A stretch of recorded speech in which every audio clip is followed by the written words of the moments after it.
Another St. Patrick's Day has come and gone. Yes.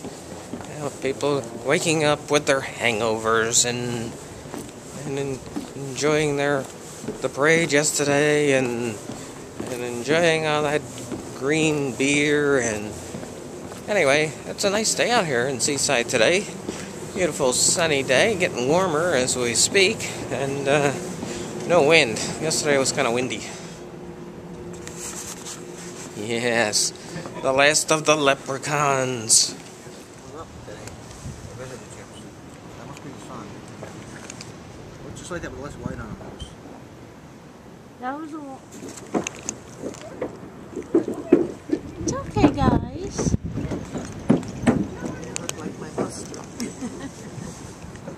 Good news for the cats. Trying to do a little trap and neuter thing here. Trying to get that organized. I'm not, but somebody is. But I'll be glad to help out if I can. And gonna do a little trap and neuter with the cats. Get them all fixed up and see what we can do with them. And hey, it's Seagull Sunday.